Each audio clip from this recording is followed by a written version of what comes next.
BPJS ya. BPJS masih honorer ya. Kebetulan saya kan saya nggak ngantri deh, pasien prioritas. Patrick, kau dipecat.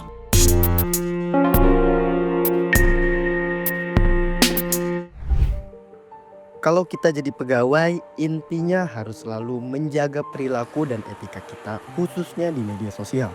Kalau enggak, ya kejadiannya sama kayak pegawai PT Timah di video tadi. 10 atau 20 tahun lalu, proses rekrutmen yang dilakukan oleh perusahaan hanya mengacu pada kurikulum vitae atau dokumen pendukung yang diserahkan pelamar atau kandidat kepada perusahaan. Namun, saat ini perusahaan tidak hanya melihat profil calon karyawan lewat CV atau dokumen pendukung, melainkan background check di media sosialnya. Pemeriksaan latar belakang ini atau kerap dikenal pre-employment background check adalah proses verifikasi informasi yang diberikan oleh calon karyawan selama proses rekrutmen. Tujuannya untuk memastikan calon karyawan memiliki kredensial, pengalaman, dan rekam jejak yang sesuai dengan yang mereka klaim. Dalam proses perekrutan pun, perusahaan sering memeriksa latar belakang kandidat di media sosial seperti LinkedIn, Instagram, Facebook, dan X. Asosiasi Penyelenggara Jasa Internet Indonesia atau APJI mencatat ada 221,5 juta jiwa pengguna internet di Indonesia pada tahun 2024. Angka ini meningkat 1,4% dibandingkan tahun 2023. Per Januari 2025 tercatat ada 143 juta pengguna sosial media di Indonesia dengan jumlah pengguna tertinggi ialah Gen Z. Dari total populasi hampir 75 juta jiwa atau 27% dari total populasi nasional seluruhnya mengakses media sosial. Pemeriksaan latar belakang khususnya di internet ini penting. CV atau resume adalah klaim sepihak dari kandidat karyawan. Maka penting untuk memastikan bahwa calon karyawan memiliki jejak yang baik secara digital. Pertanyaannya, sebenarnya seberapa penting sih mengelola jejak digital di internet? Emangnya berpengaruh banget ya di kehidupan kita? Singkatnya, jejak digital adalah jejak yang ditinggalkan di internet, seperti informasi yang diunggah dan data yang dikumpulkan dari aktivitas kita di media sosial. Aktivitas tersebut meliputi mulai dari unggahan di media sosial, komentar kita di sosial media, hingga perbankan sosial.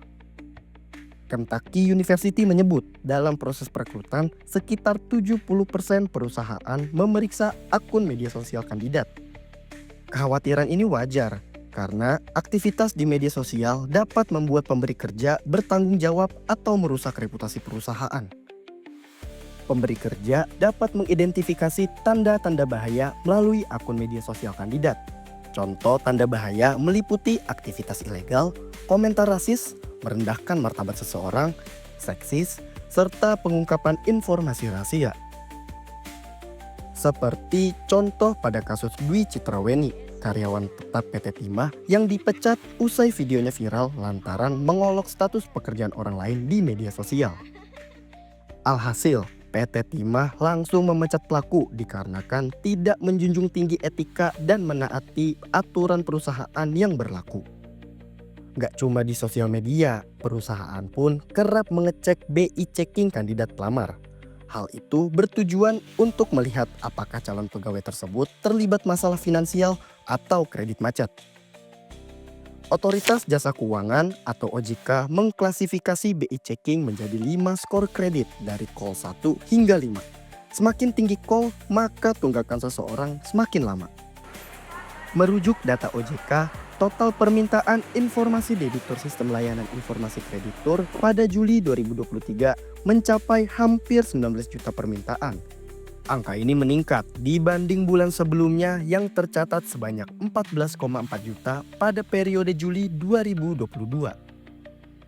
Nah, sebelum bertanya kepada ahlinya, coba kita tanya langsung kepada warga. Apakah menjaga jejak digital itu penting? Penting sih, soalnya kan kadang HRD ngecek CV kita atau BI checking. Kalau misalkan ada terkait pinjol atau hal lainnya, itu bakal mengganggu pekerjaan sih. Kalau misalkan dari media sosial lebih mencegah sih, kalau misalkan mau upload gitu, harus dipertimbangin lagi. Berarti menurut abang sangat berpengaruh ya? Iya, berpengaruh. Menurut saya penting sih Mas, karena jejak digital di sosial media itu juga bisa jadi tolak ukur bagi para perekrut di perusahaan-perusahaan untuk melihat gimana pribadinya kita gitu. Entah dari karena bisa dilihat dari kita menulis kata-kata atau kalimat di media sosial itu juga terlihat pribadinya kita itu seperti apa gitu sih. Sebisa mungkin harus berucap yang baik-baik, karena mau gimana pun sosial media itu bukan hanya punya kita aja, tapi orang lain pun bisa melihat, dan itu bakal susah sih hilangnya di media sosial itu. Dari Rizal dan Bella, setidaknya kita bisa bilang kalau anak muda itu harus punya perhatian untuk menjaga jejak digital dalam urusan karir mereka. Astri Purnamasari, orang yang ahli di human resource selama 20 tahun bilang, apa yang kita lakukan di sosial media itu secara nggak langsung mencerminkan kepribadian kita di dunia nyata. Betapa sosial media saat ini tuh nge-reflect banget ya, menurut saya pribadi. Kalau misalnya nggak wise dalam bersosial media, mendingan nggak punya sosial media deh gitu loh. Jadi sosial media itu menjadi salah satu referensi HR untuk menilai kandidat ini fit atau enggak gitu ya, dengan posisi yang dia lamar gitu kan. Jadi memang ada hal-hal yang bisa ke-reflect dari sosial media. Tapi kan sosial media tuh banyak ya. Makanya saya tuh belakangan seneng banget ngisi sesi untuk kampus-kampus, untuk mahasiswa, bahwa you build your social media gitu. Jadi sosial media nggak melulu yang negatif kok yang dilihat gitu. Bahkan apa yang dia lakukan, kegiatannya gitu ya.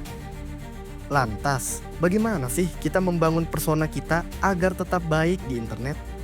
Kalau yang diposting itu begitu negatif, itu akan banyak mempengaruhi sebetulnya.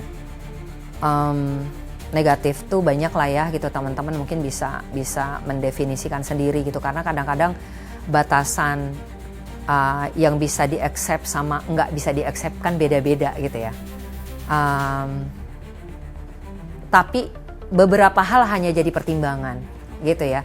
Tapi memang lumayan berpengaruh lah, lumayan berpengaruh. Jadi ya memang minimal punya LinkedIn sih. Karena di LinkedIn kalian nggak boleh macam-macam sebenarnya. Di LinkedIn itu once kita macam-macam dihujat kan gitu loh ibaratnya. Ada yang bikin kita ngerem. Tapi kalau sosial media lainnya kayaknya bebas-bebas aja gitu kan. Tapi LinkedIn kan kita percaya sebagai profesional platform ya buat orang gitu, minimal punya LinkedIn ya, showcase lah apa yang kalian lakukan tuh di LinkedIn gitu loh. Jadi LinkedIn itu nggak bisa di private kan, soalnya siapapun bisa lihat sebetulnya gitu kan. Menjaga jejak digital bukan sekedar formalitas, tetapi sebuah keharusan, apalagi buat anak muda yang ingin membangun karir. Etika dalam bersosial media menjadi penentu diterima atau tidaknya di perusahaan impian. Kamu punya pengalaman saat melamar pekerjaan dicek jejak digitalnya? Tulis di kolom komentar ya.